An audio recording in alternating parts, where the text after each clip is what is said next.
প্রিয় শিক্ষার্থীবৃন্দ, আসসালামু আলাইকুম। আশা করি তোমরা সবাই ভালো আছো।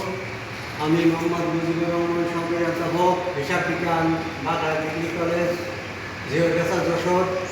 তোমাদের আজকের অনলাইন ক্লাসে স্বাগত জানাচ্ছি। আজকের পাঠের শিরোনাম হল ব্যাংক জমা সমন্বয় বিবরণী, শ্রেণী দ্বাদশ। শিক্ষার্থীবৃন্দ, ব্ল্যাকবোর্ডে একটা অঙ্ক লেখা আছে। অঙ্কটা আমি নিজে করতেছি, তোমরা তাড়াতাড়ি খাতায় লিখে নাও এবং পরবর্তীতে যে সলিউশন আমি লিখে দেবো সেটাই তোমরা দেখে বোঝার চেষ্টা করবে।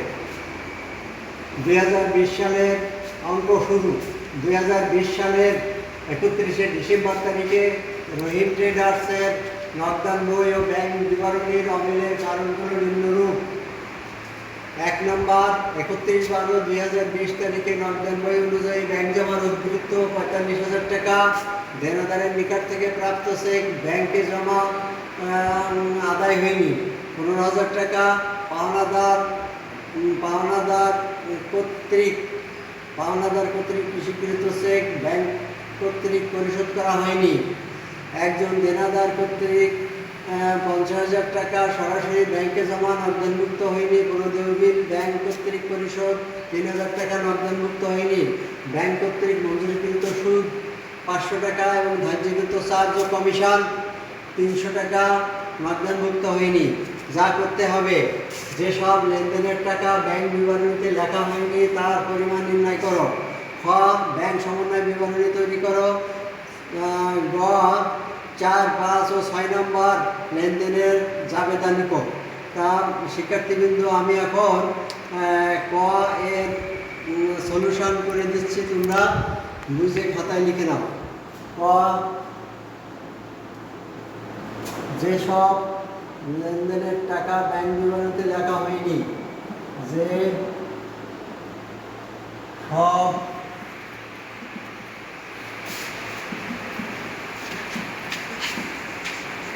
টাকা ব্যাংক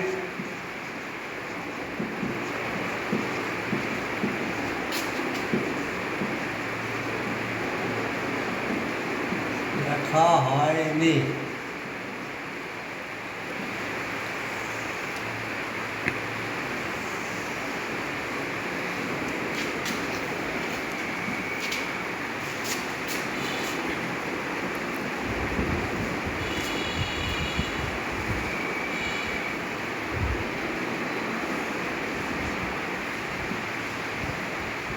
ক্রমিক নম্বর 2, দেনাদারের নিকট থেকে প্রাপ্ত চেক ব্যাংক কর্তৃক আদায় হয়নি।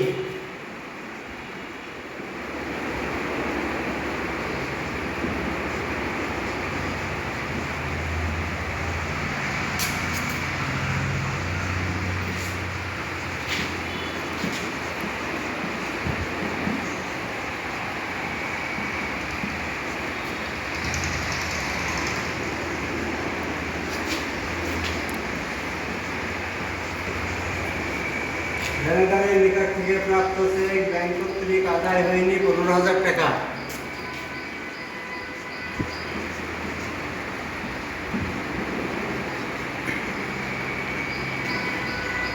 তিন নম্বর, পাওনাদার বরাবর ইস্যুকৃত চেক ব্যাংক কর্তৃক পরিশোধ করা হয়নি। পাওনাদার 3 নম্বর,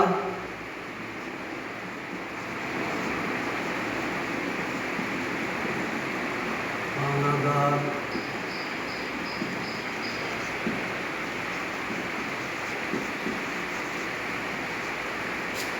ইস্যুকৃত চেক ব্যাংক কর্তৃক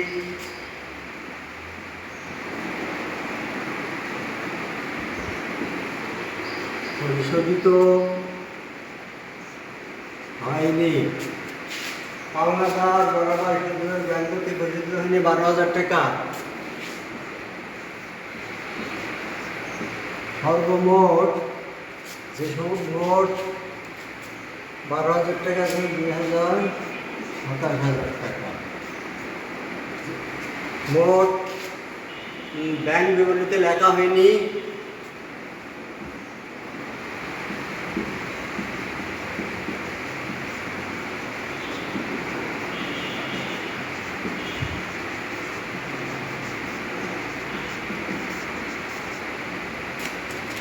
মোট ব্যাংক বিবরণীতে লেখা হয়নি ২৭,০০০ টাকা। শিক্ষার্থীবৃন্দ, ক এর সলিউশন আমরা পেয়ে গেলাম। মোট ব্যাংক বিবরণীতে লেখা হয়নি ২৭,০০০ টাকা।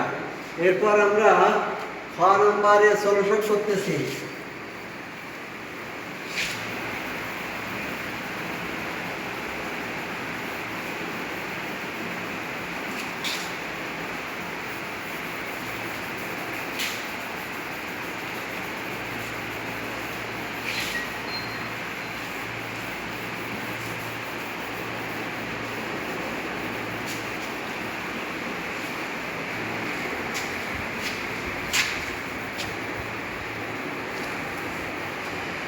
শিক্ষার্থীবৃন্দ, খ এর অ্যান্সার লিখতেছি ব্যাংক সমন্বয় বিবরণী।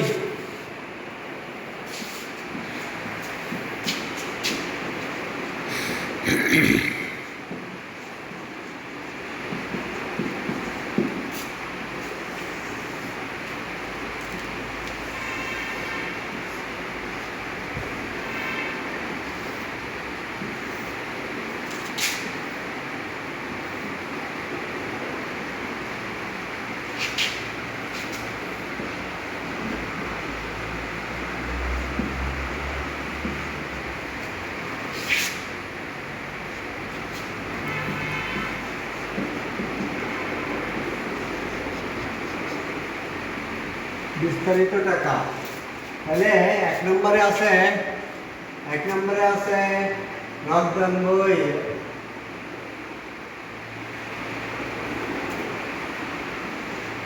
(31/12/2020) তারিখ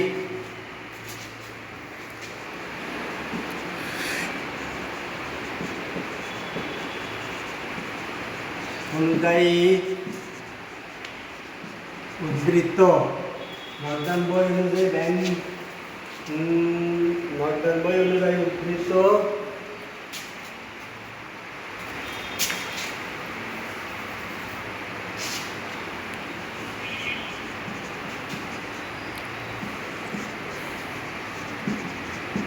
নগদান বই অনুযায়ী ব্যাংক উদ্ধৃত ৪৫,০০০ টাকা।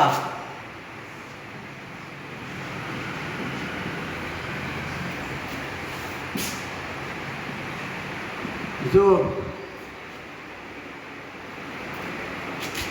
৩ নম্বর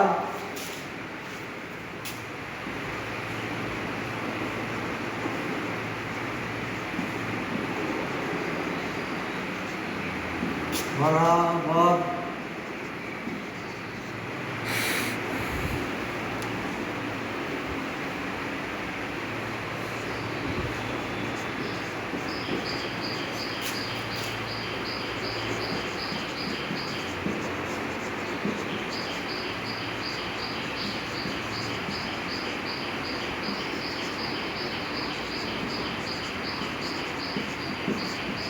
করা হয়নি। আলাদা বরাবর ব্যাংক কর্তৃক পরিশোধ করা হয়নি কত ১২,০০০ টাকা। ১২,০০০ টাকা। তারপরে ৩ নম্বর গেল। ৪ নম্বর একজন দেনাদার কর্তৃক সরাসরি ৫,০০০ টাকা ব্যাংকে জমা। ৪ নম্বর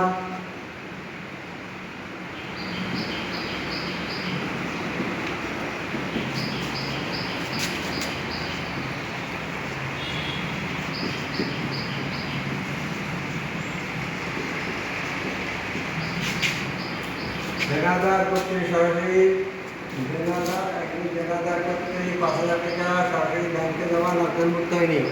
সরাসরি ব্যাংকে জমা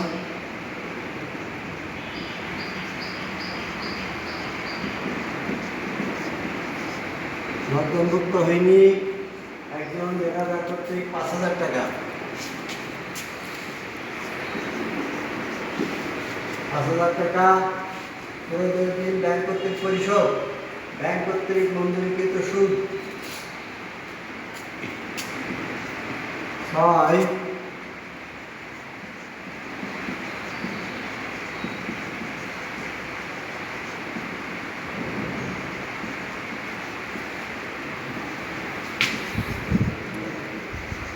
ব্যাংক কর্তৃক মঞ্জুরিকৃত সুদ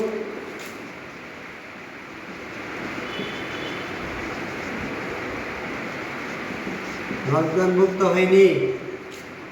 ব্যাংক কর্তৃক মঞ্জুরিকৃত সুদ নগদানভুক্ত হয়নি 500 টাকা।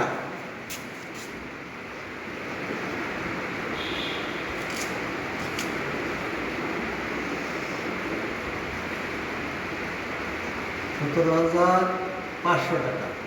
সর্বমোট হবে 500 টাকা। 7 5 12 2 হাতে 1 4 আর 2 6 62,500 টাকা।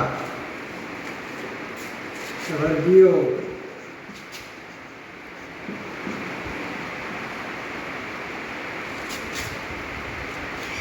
দেনাদারের নিকট থেকে প্রাপ্ত চেক ব্যাংকে জমা আদায় হয়নি 2।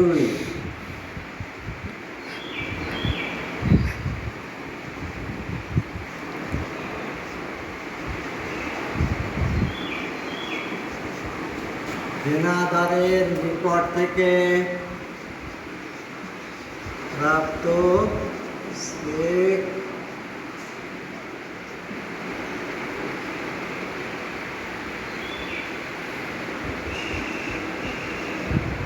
আদায় হয়নি। দেনাদারের নিকট থেকে প্রাপ্ত চেক ব্যাংক কর্তৃক আদায় হয়নি 15,000 টাকা।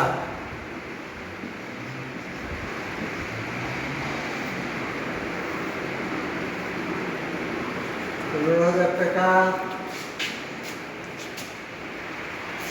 বিল ব্যাংক কর্তৃক পরিশোধ।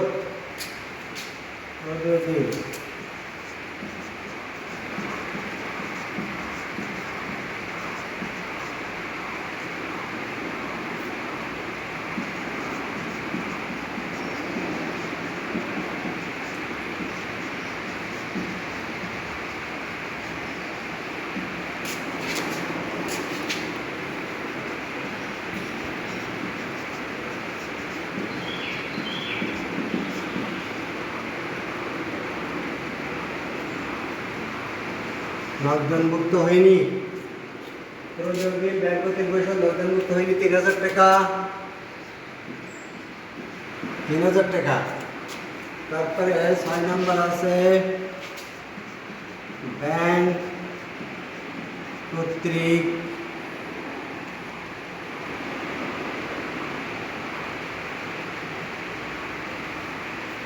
ব্যাংক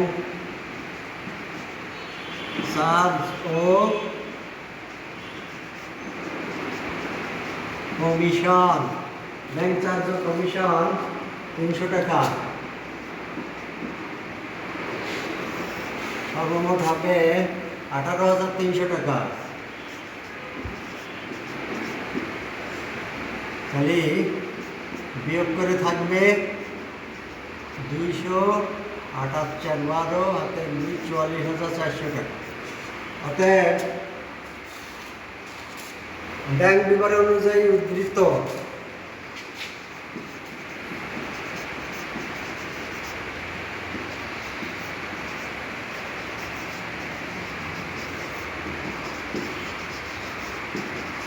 উদ্ধৃত 44,000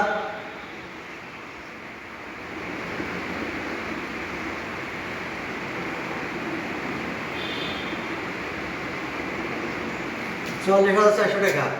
শিক্ষার্থীবৃন্দ, আমাদের ফর অ্যান্সার ব্যাংক সমন্বয় বিবরণী এর ব্যাংক বিবরণ অনুযায়ী উদ্ধৃত হবে 44,200 টাকা। এখন ব্যাংক বিবরণ অনুযায়ী যে বিবরণীটা আমরা তৈরি করেছি সেটা হলো 31/12/2020 তারিখে নগদান বই অনুযায়ী ব্যাংক উদ্ধৃত 45,000 টাকা। তারপর যোগ পাওনাদার বরাবর স্বীকৃত চেক ব্যাংক কর্তৃক পরিশোধ করা হয়নি 12,000 টাকা। দেনাদার কর্তৃক সরাসরি ব্যাংকে জমা নগদানমুক্ত হয়নি 5,000 টাকা। ব্যাংক কর্তৃক মঞ্জুরিকৃত সুদ নগদানমুক্ত হয়নি 500 টাকা, মোট হলো 17,500। তাহলে উদ্বৃত্তর সাথে 17,500 যোগ করলে হলো 62,500। এবার বিয়োগ বিয়োগ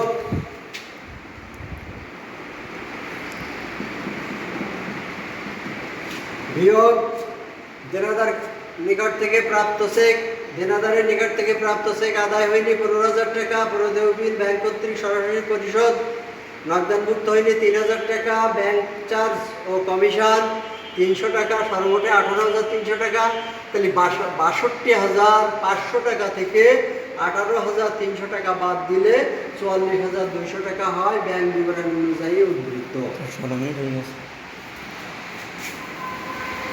শিক্ষার্থীবৃন্দ, আর ছোট্ট একটা অ্যান্সার আছে আমাদের।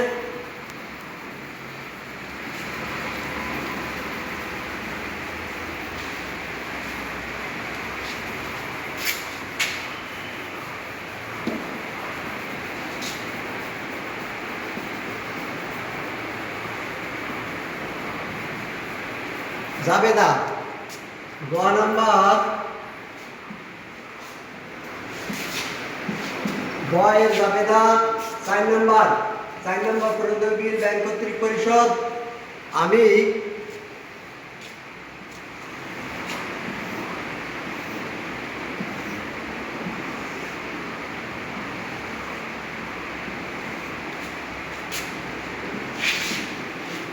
জাবেদা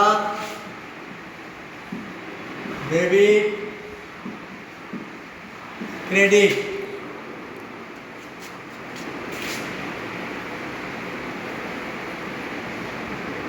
ডেবিট ক্রেডিট 4 নম্বর জাবেদা হলো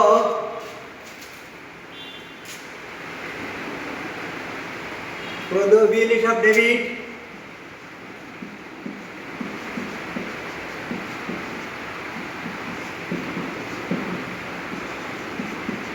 ব্যাংক হিসাব ক্রেডিট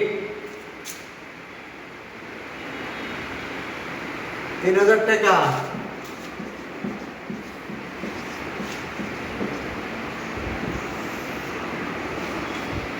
এবার 5 নম্বর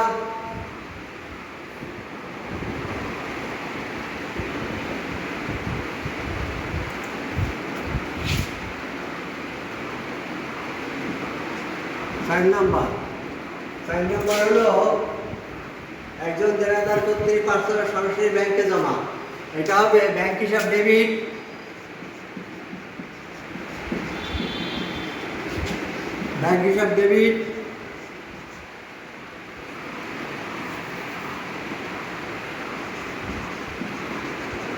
দেনাদার হিসাব ক্রেডিট।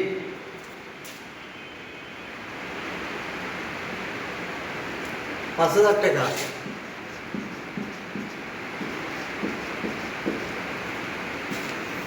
হয়ে গেল। এবার 6 নম্বর ব্যাংক কর্তৃক মঞ্জুরিকৃত সুদ। 6 এর ক ব্যাংক হিসাব ডেবিট, সুদ হিসাব ক্রেডিট 500 500।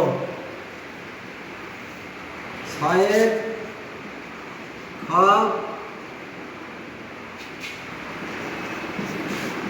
ব্যাংক চার্জ ও কমিশন হিসাব ডেবিট,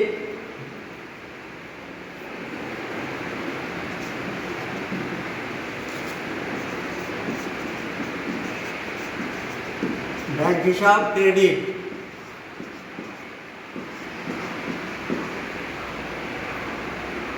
300 টাকা।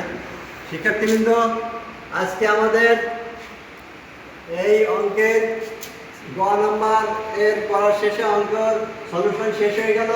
তোমরা বাসায় ভালো করে এই অঙ্কটা দেখে বোঝার চেষ্টা করবে। খুদা হাফেজ।